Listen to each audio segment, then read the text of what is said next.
Oh, l'altra domanda che volevo fare è dopo quello che è successo, nella sua vita di tutti i giorni, dopo questo evento, dopo tutta questa vicenda, eccetera.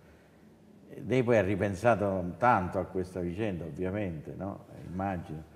E che cosa, se lei tornasse indietro, cosa sicuramente non farebbe di quello che ha fatto? Vabbè, prima dell'incidente. Diciamo sì, dal momento in cui è partito a Civitavecchia fino a quando è sbarcato dopo l'incidente. Cioè che cosa lei si è pentito di aver fatto? Guardi, a me, io ho accontentato una persona e forse non avrei dovuto farlo, ecco.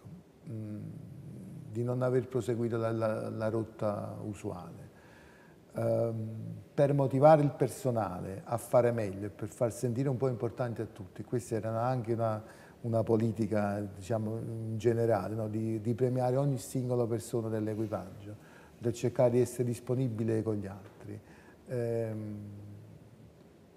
Quella a me che onestamente dispiace. Perché Quindi qualora, non cioè, avrebbe fatto questo avvicinamento no, per dare questo segnale oppure a quel comandante in pensione? no, il comandante in pensione sì, ma anche lui, ma è relativo. Alla fine c'è stata tutta una circostanza di consuetudini che bene o male me hanno fatto rientrare questa cosa non come un evento eccezionale, perché se era un evento eccezionale neanche il METRE avrebbe mai chiesto al comandante in seconda, perché la verità è che lui non so perché questa cosa non si dice.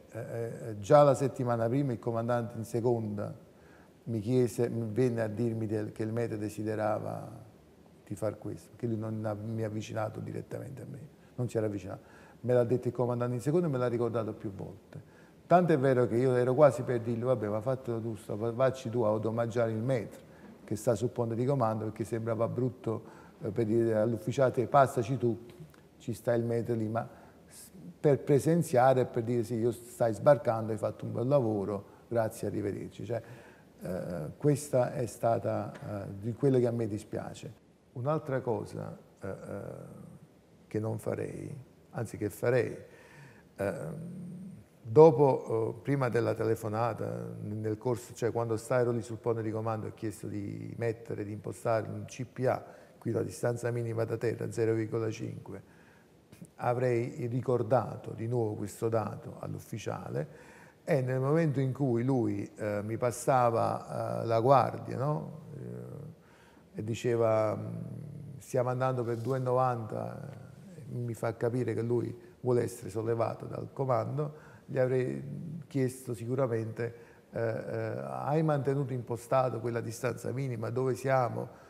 Cioè, avrei